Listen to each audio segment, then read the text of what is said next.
Okay, so we were here last week, or not last week, 2 weeks ago, and I was about to tell you a story. And so last weekend I remembered the story, but then this morning I started racking my brain thinking, oh no, what was the story I was going to tell? Well, thankfully now we're live streaming our Bible studies, so I was able to go back and look at what we ended with, and I remembered the story. So there was a Wisconsin Synod man, Larry Marquardt, and he had a car dealership in Chicago area. But the important thing was he was heavily involved in the Wisconsin Synod World Missions. And he once told me a story that he was talking with someone, I think it was from the Ukraine, like a naval commander. And the commander was telling Mr. Marquardt, we need your 10 Commandments. Well, under the communist system, they got rid of the lawgiver, and so the laws disappeared too. Now, that naval officer, he didn't understand the real picture. But as he was speaking from a societal point of view and saying, we need your 10 Commandments, we need the law. I don't know how that conversation was handled, but I wondered if it transitioned to, well, if you need the 10 Commandments, you also need the God that gave them. Because if there's no God, there's no commandments. No commandments, no God. And that's what we were talking about last week, that they're intimately connected. If there is a God, then there is a moral law. If there is a moral law, then there is a God. Get rid of either one of them and the other disappears. Okay, so Dostoevsky's character in his book. Dostoevsky is a novelist. Some of you may have read his book. He was really writing against the evils of communism and so forth. But his character Ivan in the book says, if there is no God, everything is possible.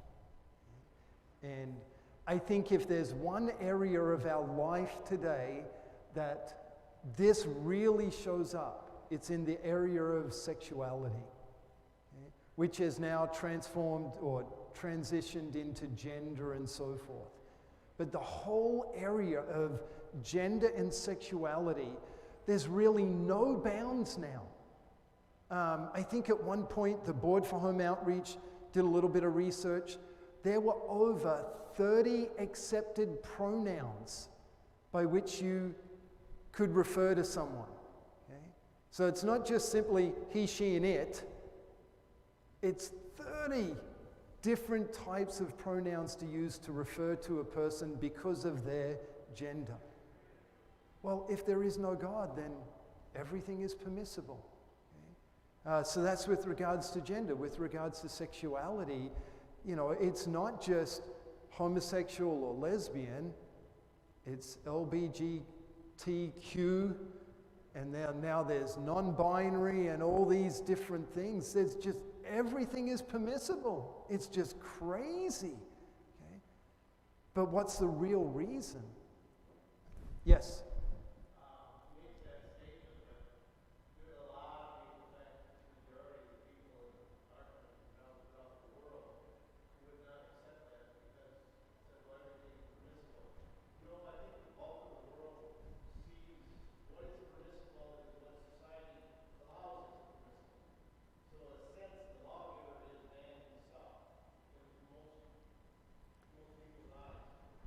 And I could respond to that from our previous lesson. I'll just go back quickly.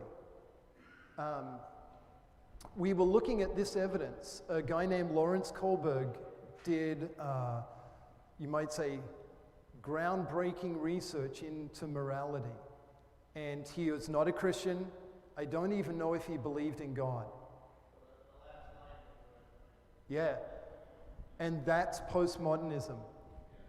And Lawrence Kohlberg's research clearly refuted relative morality, postmodernism.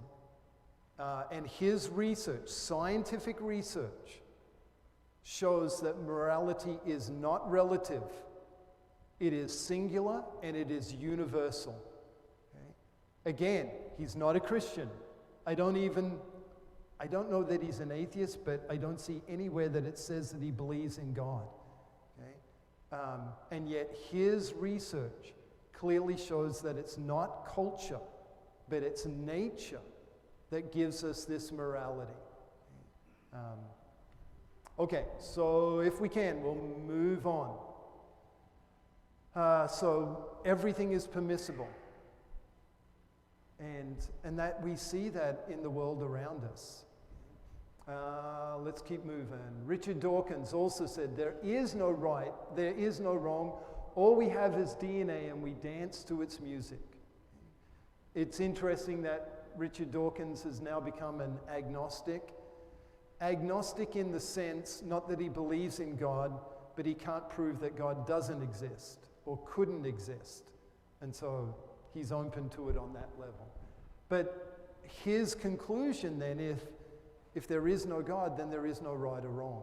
And we're just dancing to DNA.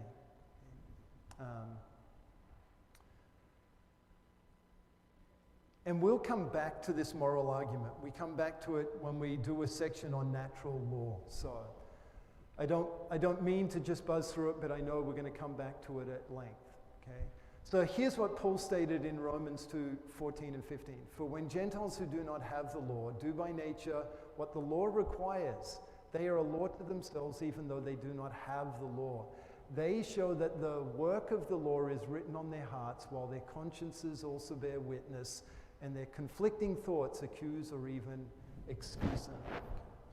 So notice here, when it says the law, you could put in there the written law, or the 10 Commandments might be a more general way that we would refer to it. So when Gentiles who do not have the 10 Commandments do by nature what the 10 Commandments require, they are a law to themselves, even though they do not have the 10 Commandments. They show that the work of the law is written on their hearts, while their consciences also bear witness. Okay? And it's interesting, they show. So it's evident that they have this law written on their hearts, and their conflicting thoughts now even accusing, defending them. Again, I don't want to go into it deeply here because we're going to come back to it. So the moral argument is that God's law is written on the heart, genetic code, and it is observable. And there's an interesting discussion. It's not a debate between Prager and Peterson there. Prager is a practicing Jew, though I don't know how orthodox he is. But he is a practicing Jew, believes in God. A discussion with Peterson, it's really interesting. Okay, the next argument, I think it's the last one we deal with, is genetic entropy argument. So this is John Sanford. John Sanford is a world-renowned geneticist. He was on the team that developed the gene gun, which allows us to alter DNA and genetics, that type of thing, okay? Started out as a Darwinian evolutionist atheist, and then looking at genetic evidence, transitioned. Yes, Peter? Yes, he came to Bethany to talk. He has a very good book out. It's pretty scientific, but a very good book out called Genetic Entropy. Okay? So he has over 30 patents in genetics. Okay? And he points out that the genome is deteriorating, not getting better. So the whole premise of evolution is that genetically, over time, we get better. Okay? And we evolve into superior life forms. There are a couple of things. So fact, and this is from Sanford, 60 negative genetic mutations are added to the human genome with each new generation. Now that may not seem like that much, but over a long period of time, the weight of it gets heavier and heavier. In fact, the geneticists they can now show you that within 4 generations, there is measurable change. So within just 160 years, there's measurable change, not in the advancement of genetics, but the decline. In fact, it's estimated that the average man in Athens at the time of Christ, so 0 AD, today would be considered a genius. Our genetic code we have decreased so much. So parents, you can actually look at your kids and say, I'm better than you. Genetically, it's true, okay? Because you and your wife have passed on to your kids about 60 genetic mutations. Now, the other interesting thing about mutations, I think it's the next point, nope. So this was Sanford's journey. Went from an evolutionist to an old earth creationist to a young earth creationist because of this fact. So here's someone steeped in groundbreaking genetics, and his conclusion is, the earth can't be as old as what they're saying it is, because our code couldn't have stood up to this amount of change. So here it is. Over 90% of genetic mutations are negative. So this whole idea that we can mutate, like, what's the Marvel comics and so forth? You know, X-Men, we're going to mutate and it's always going to be beneficial, right? Even if there are positive mutations, the reality is 90% of them are negative. This is well accepted in the field of genetics, okay? This is not Christian propaganda. This is scientific evidence. The other aspect of it,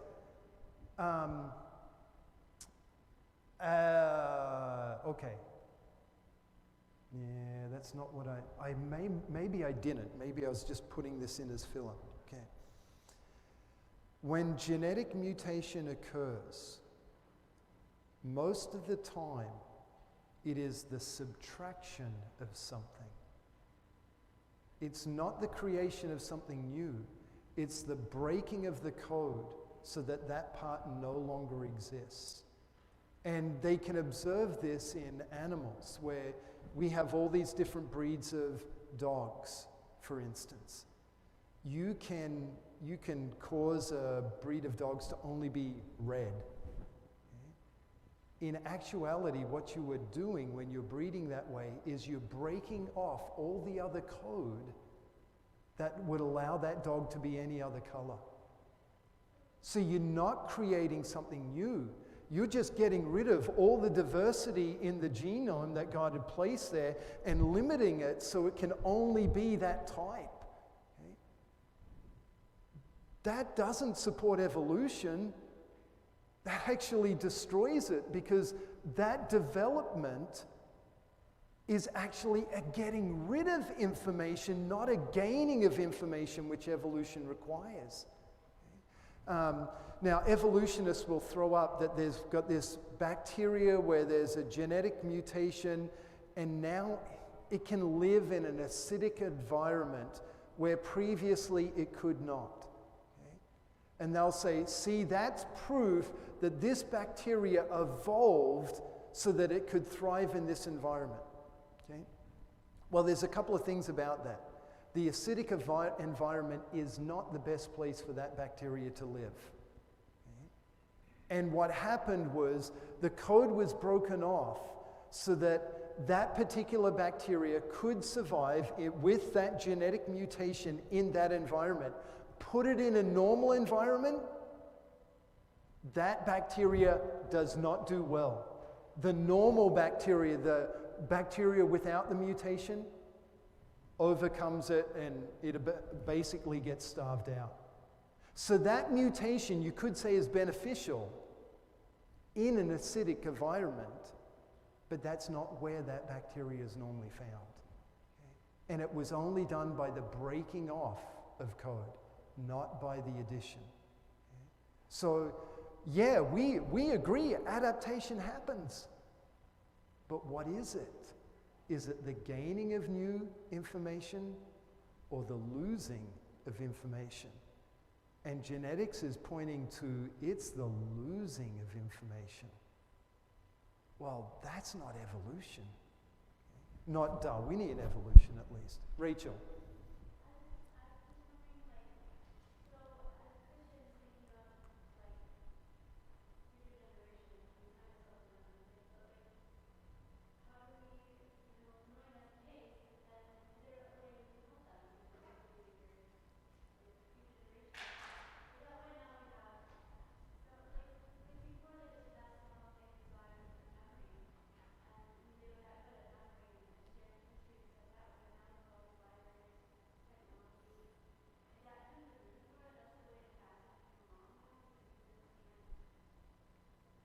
Yeah, so the decline in our ability to remember and that type of thing, yeah, that's connected.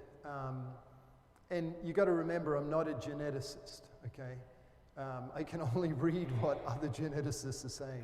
But there is some interesting research where stress engages certain part of our genome, our genetic code, and will cause someone to develop a talent that was there, it was recorded, but previously it hadn't been invoked. And so people can, through stress, activate, there's the word I'm after, activate certain parts of their DNA. So we should stress everyone out then so that they can, no, that's not what I'm claiming, okay?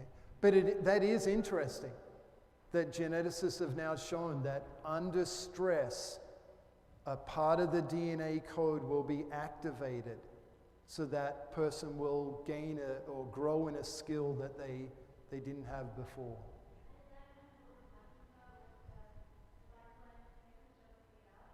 Sorry, I can't quite hear.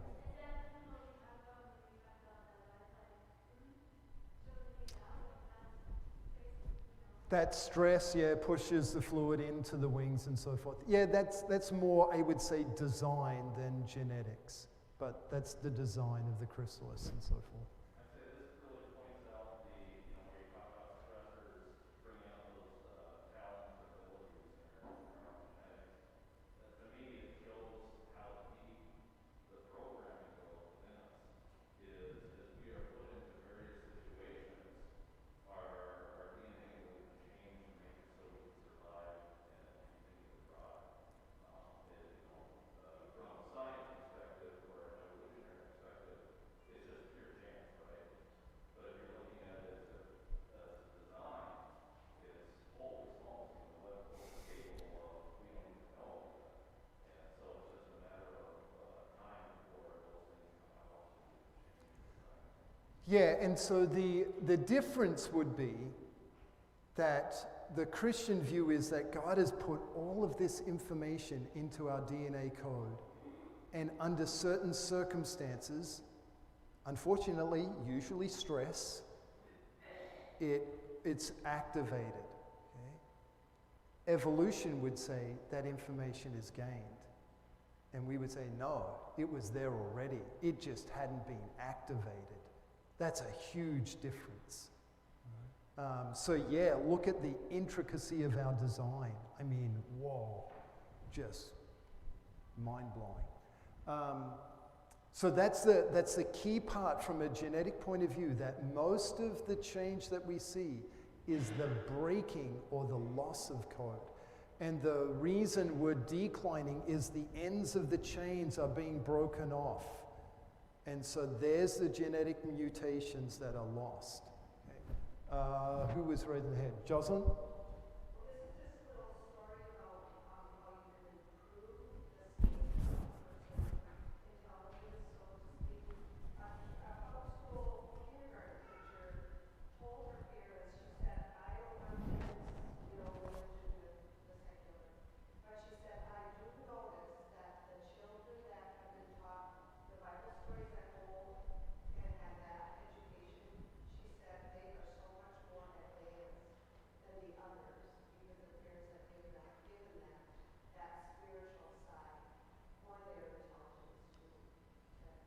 Yeah, and I suppose you could make a lot of different arguments with, well, the parents were spending time with the kids and therefore, yeah, they were sharing Bible studies, but that time and leadership and nurturing causes them to advance more quickly.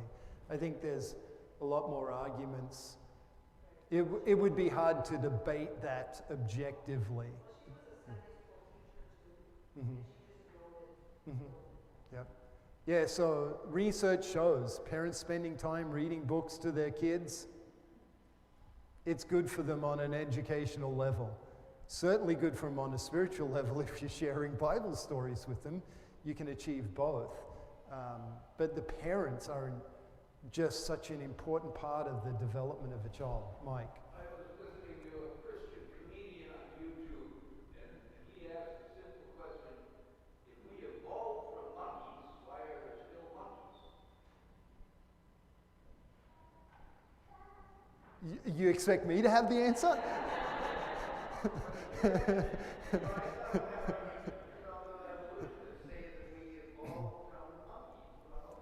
And what they would say is the tree broke there, or there was a separate branch and our branch developed and their branch didn't. I agree, but that's how they explain it. Eric? So, there's a lot more subtlety. Your general points would change, but there's a lot more that goes into it. I mean, there are mechanisms for adding genetic material. That's what viruses do. And, so yeah, but again, there's a lot more that would go into that. It doesn't change ultimately your point. We're not creating really new stuff. We're getting it from somewhere else. But the one thing that I did want to mention, you were talking about breaking the genetic code and losing material. A lot of times it's a substitution. So the actual length of the code doesn't change. You have the same number of base pairs. It's just that you swap out one piece for the other. But then the mutations that accrue aren't so much a matter of clipping off the end. What happened, that region, I think it's a CTG repeating region at the end, is called a telomere. You're born with some killer, and as your cells divide, those do get cut off. But then your children will have about the same number of them. So that's more like a metric for how long you're going to live before you start to clip off. But the mutations that we frequently see are somewhere in the middle. In the so middle? It's not so Okay. much a matter of as you're breeding, you're cutting off from the end. It doesn't necessarily work linearly like that where you're snipping off from the end, that's all. So it's a conflation of two different things. Over the course of your life, you do clip off from the end. But when you're talking about population, going from grandparents to children or whatever, it's not so much you're clipping off the ends, it's other things in the middle that get swapped out. Yeah, the substitution, that was the word you used, right? Yes, yep, exactly. See, there's a geneticist or someone that's done a lot more of it than I have. You just play one on TV? Okay. Yeah, so, and another fascinating is Doyle here. If you are interested in this more, Doyle Holberg at Bethany College is just phenomenal. I mean, and he has really wrestled with this issue on a personal level. And so I'd take him, just sit down with him at lunch sometime and chat to him. It's just, yeah. Okay. Okay, let's keep moving. And how are we doing time-wise? Got 15 minutes. Okay. So we covered the 4 different arguments for the existence of God. We spent most time on design, but going to move on to a different thing. Now we're going to look at this question. Dinosaurs in the fossil record, did dinosaurs and humans live at the same time? And you'll see as we go through it why that's an important question.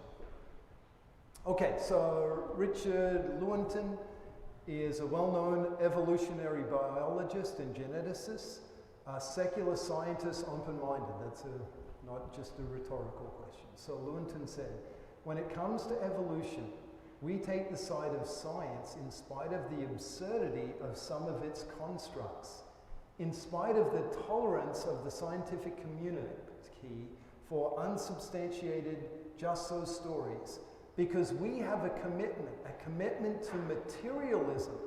Moreover, that materialism is absolute because we cannot allow a divine foot in the door. So notice what he's saying. he is not saying this is scientific, he's saying this is faith. He is committed to the religion of materialism and cannot allow a divine foot in the door. So the reason I have this quote here is I know that in talking to people, as a Christian, I'm often presented as the one with a closed mind. Oh, you're just a closed-minded Christian. You know, you don't listen to science, you don't listen to the scientist. Is he open-minded? He's not open-minded. He's already, we can't leave a divine foot in the door. So he's not driven by scientists. Even notice this, in spite of the tolerance of scientific, for unsubstantiated just so stories, where was the absurdity? In spite the absurdity of some of its constructs.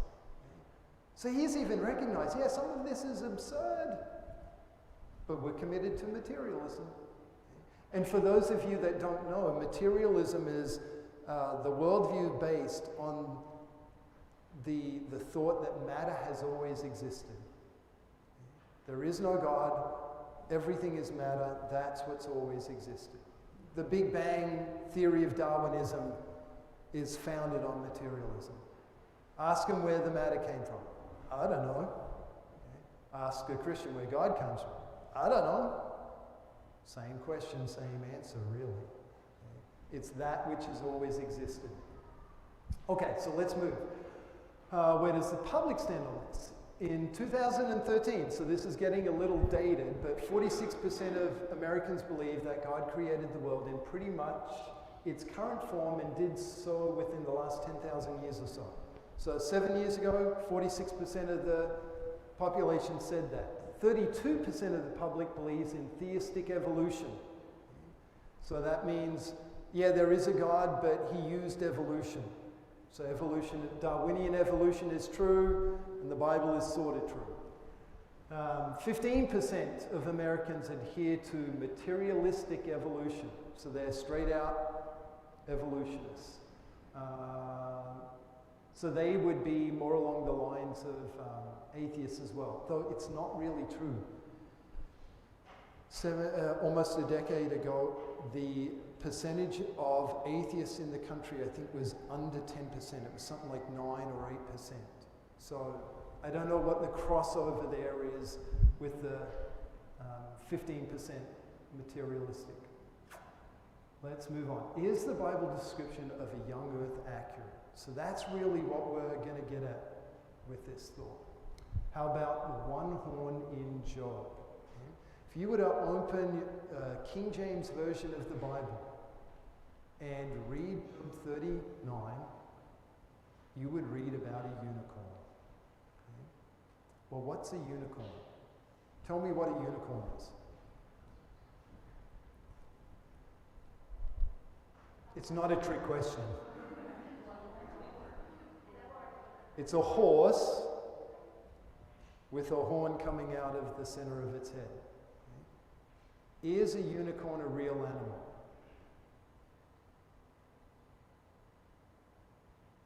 Do we have any evidence for horses with horns one horn coming out of the middle of their head? What's that? Only in mythology. So we have no evidence for it, okay? When people hear the word unicorn, they today think of a mythical beast or animals, horses and beasts.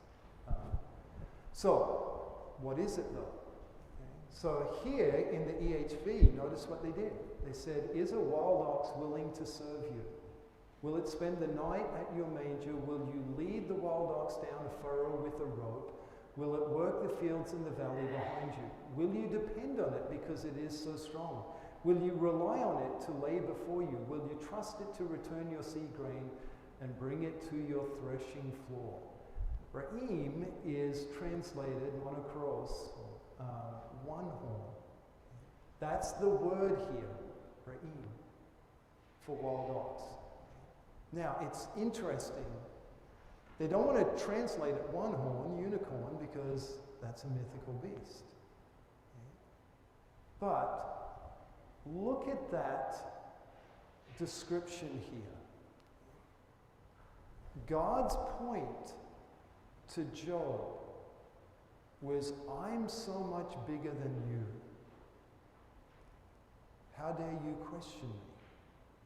That's the whole point. And we're going to see some other beasts as we go through. If this is a mythical creature, will that make the point? So if you went to your kids and say, well, can you lead a unicorn? Oh, unicorns aren't even real. Okay?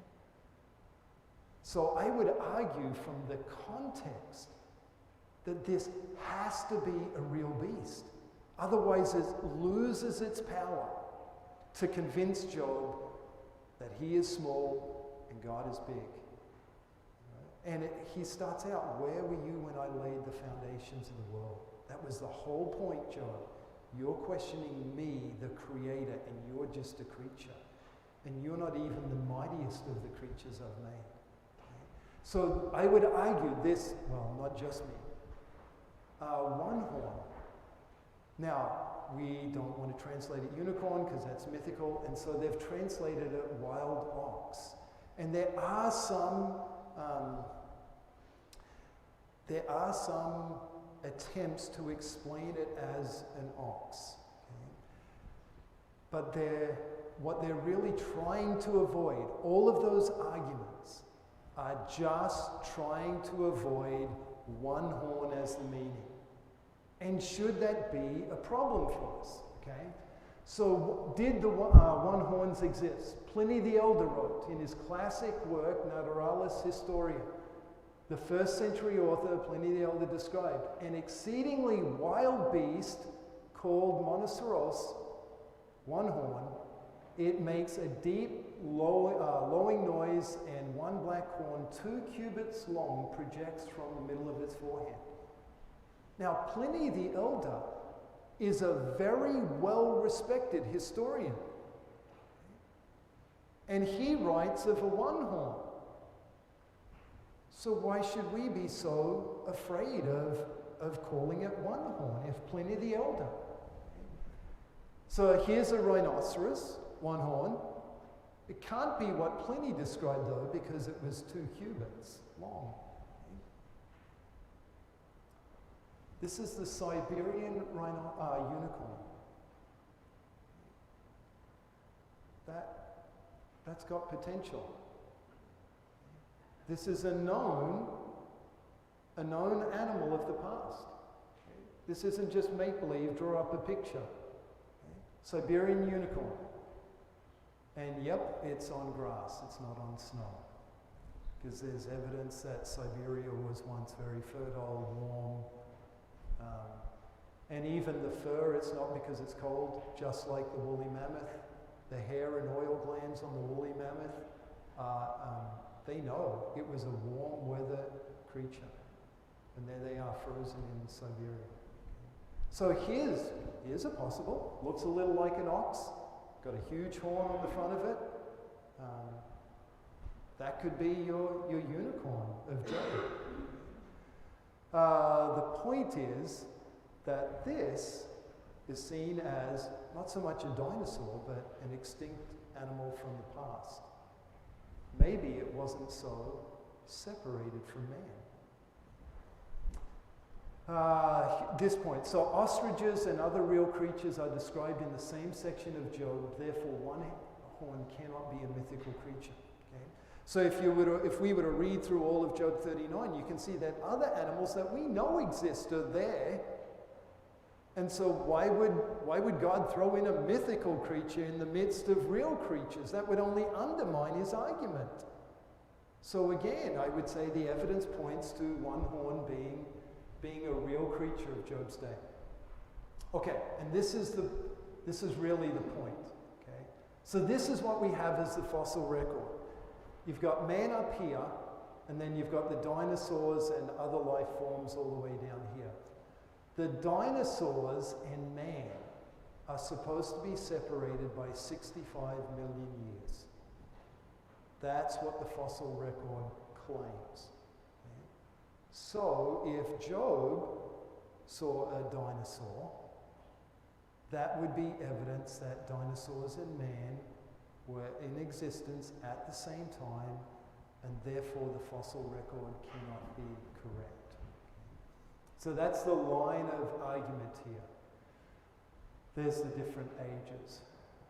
So here's the dinosaurs, there's 145 million, here is 65 million. So this is where the big extinction occurred, supposedly, and then man comes in here at about 120,000 years ago, supposedly. Okay? So there are about 64.8 million years between when man came and dinosaurs, according to the fossil record. So humans, here's National Geographic. Humans have walked the Earth for 190,000 years, a mere blip in Earth's 4.5 billion year history. A lot has happened in that time. And 64 million years after dinosaurs went extinct, modern humans emerged in the Cenozoic era. So we've got a 64 million year gap between dinosaurs and man. One horn, and it may not be that Siberian unicorn, because we have other evidence from dinosaurs in art that show one horn. And we'll see that when we get to that point. Okay, so here's art. You'll see here, what's this one from? Mesopotamian cylinder, dates 3300 BC. You're going to see as we look at this art, and I've only got a small sample, there is a common theme of them wrapping their necks. It also seems it's common that they've got this like comb feature on their head, long tails, okay? Very, very common depiction. Okay? And as I said, I'm only going to show you a sample. There are so many. If you start digging, there is so much evidence that man made dinosaurs into artwork. So this one's 3300 BC. This one is from ancient Near East pictures. So where's this one?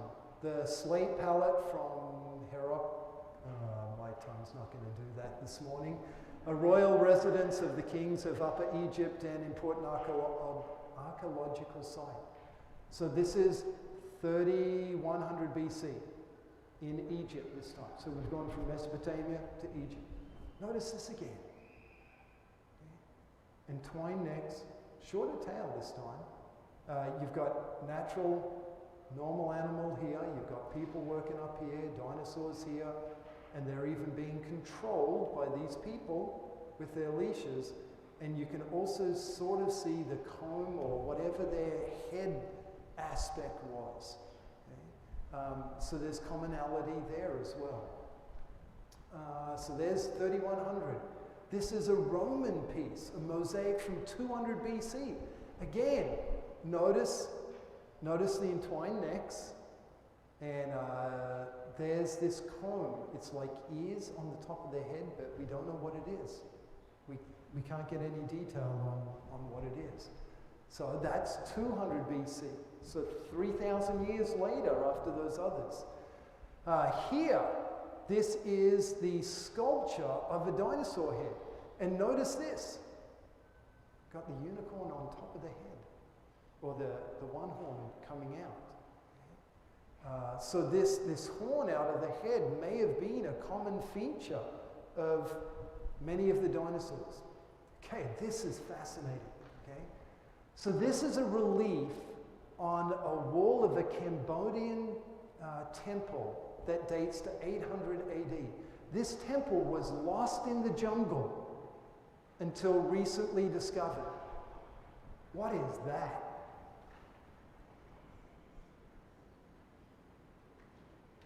Probably most of the kids could answer, right? It's a stegosaurus. Okay? This mosaic is in a relief of many other different animals. And right there's a stegosaurus. How does a temple built in 800 AD have a stegosaurus on it if we didn't even know about them until we found some fossils. I just wanted to, this is like blowing my mind right now because I have so many art books that, document ancient artwork and sculpture and whatnot. I have never seen that in any book that I have. So obviously this is suppression. Oh, it is suppression. You're right, Malia. Suppression of knowledge, because there's 64 million years between people and dinosaurs, and I got to be aware of time too. So we're going to call it quits there for today. Okay, but clearly, if that artist was able to, in such detail, because there's a fossilized Stegosaurus, in such detail to be able to sculpt that dinosaur, he must have seen it. She must have seen it. Whoever made it must have seen it. Hannah. We'll talk about that soon, but not now. Let's close with the doxology.